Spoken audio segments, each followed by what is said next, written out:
So many of you are probably aware that I struggled with low back pain for quite some time. It was in my right hip, down my right leg into my foot, and I went from one summer riding my bike lots and lots of miles, lunges, squats, whatever activity I wanted to do, to the following summer being able to walk half a mile before my back was like, no more.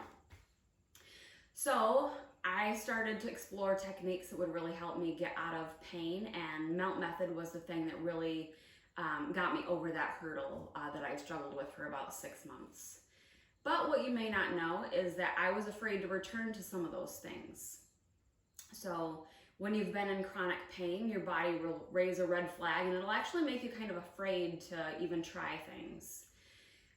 So today I wanted to share with you something that is kind of getting over the hurdle of getting back into activity, rebuilding after back pain, if you will.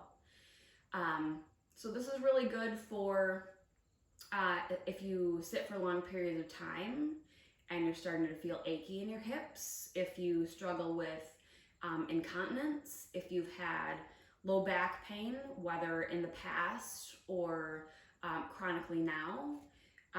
There's a lot that we can do to start to open up the hips, alleviate some of the tensions when we start to get, it's like if you think of a car, if it doesn't have any shocks and you hit a bump, the whole frame is going to fall apart or at least crack, right? Now, if you have shocks on your car, it's actually going to absorb some of that shock, right? If we go over that same bump. So we want our bodies to be adaptive. So as fluid as possible, as responsive as possible, not stiff. So it can really help to prevent pain, alleviate pain, protect the longevity of the sports or activities that you like to take part in. So come on, let's go ahead and give it a go. So it's kind of a prep for a squat. So if you're somebody who likes to squat and lunge or play tennis or soccer or what have you, this is going to be kind of a fun thing to practice for just a minute before you head out. So you want your wrists rather, directly underneath your shoulders, and your knees directly underneath your hips. And then I'm going to ever so slightly, so this is going to be really subtle, you're going to want to watch this, ever so slightly just lift up my tail. So it's not letting your belly come closer to the floor or arching your back. You're just ever so slightly, again, I'm going to do it, letting your tail ever so slightly come up. So as if your tail is on a string and you're just lifting it like a dog's tail. It comes up and then it stands up, right?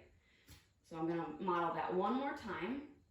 Again, here's neutral, and then ever so slightly I'm going to let my tail come up.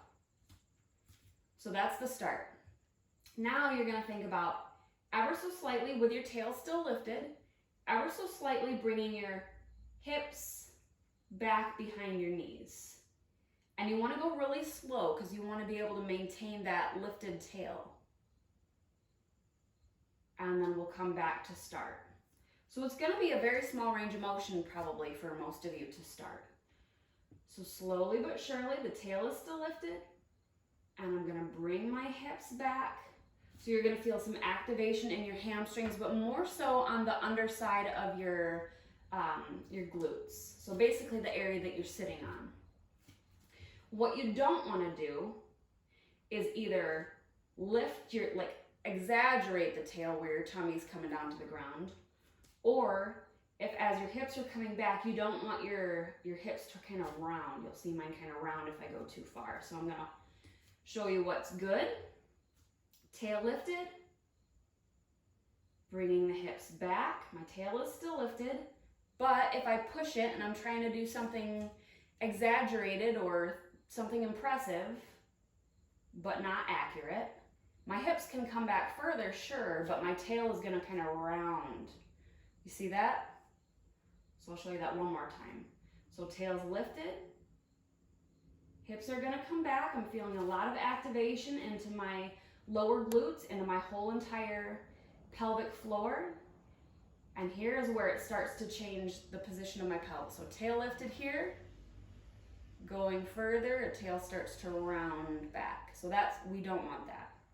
So you want to stay with the range of motion of where your tail can stay lifted. We're gonna do maybe 10 repetitions. And what you'll find is that once you get to maybe the second, third, fourth, and fifth, you're gonna get a little bit more of that range of motion, but please, please, please take your time. Still stay in that range of motion where your tail can stay lifted. But over time, you're gonna be able to come so where your hips can get further back. So just give this a little try before you head out for maybe for your run or your bike ride, or maybe even after, so you can loosen up your hips. Those areas get pretty stiff from bike rides or runs. Or if you do it as a squat prep, or if you're spending a lot of time at the computer working from home these days, or just sitting for longer periods than are ideal, or kind of start to feel that glitch in your hip kind of taken over.